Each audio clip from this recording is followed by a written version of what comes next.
നമ്മുടെ മക്കളൊക്കെ ചോദിച്ചാൽ ഏറ്റവും എളുപ്പത്തിൽ ചെയ്യാൻ പറ്റിയ വേറൊരു ഐറ്റം അല്ല കേട്ടോ, റവ കാച്ചിയത്. വീട്ടിലെപ്പോഴും ഉള്ള ഇൻഗ്രീഡിയൻസ് ആണ്.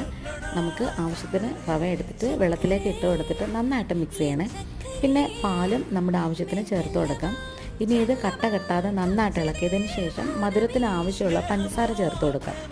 ഞാൻ പൊതുവേ കുറച്ച് മധുരമാണ് ചേർത്തേക്കുന്നത്. പിന്നെ ഒരു ഏലക്കയും പിന്നെ അതുപോലെ തന്നെ ഒരു ഗ്രാമ്പും എടുത്തിട്ടുണ്ടല്ലോ, അതിൻ്റെ ആ മൊട്ട് ഭാഗം ഒന്ന് ഞെരടിയിട്ട് അതും കൂടി ഇട്ട് കൊടുക്കണം. ഗ്രാമ്പും കൂടി ചേർക്കുമ്പോൾ ഉണ്ടല്ലോ ഇതിൻ്റെ ഒരു ടേസ്റ്റ് വേറെ ലെവലാണ്. ഫ്ലേവറും കുറച്ച് വ്യത്യാസം കാണും. അടിപൊളിയാണ് കേട്ടോ. പിന്നെ കുറച്ച് കശുവണ്ടിപ്പരിപ്പും ഉണക്കമുന്തിരിയും നെയ്യും കൂടെ ചേർത്ത് കൊടുക്കാം. ഇത് മൂന്നും ഓപ്ഷണലാണ്, നിർബന്ധം ഒട്ടുമില്ല കേട്ടോ. ഇത് മൂന്നും ചേർക്കാതെ ഉണ്ടാക്കിയാലും അടിപൊളി ടേസ്റ്റാണ്. അപ്പോൾ രാവിലെ മക്കൾക്ക് സ്കൂളിലും ട്യൂഷനൊക്കെ പോകുന്നെങ്കിൽ ബ്രേക്ക്ഫാസ്റ്റ് ഒന്നും കഴിക്കാൻ മടിയാണെങ്കിൽ ഇതുണ്ടാക്കി കൊടുത്താലും മതി. പായസം പോലെ തന്നെ അവർ അടിപൊളിയായിട്ട് കഴിച്ചോളും കേട്ടോ. അപ്പോൾ ഇത്രയേ ഉള്ളൂ. താങ്ക്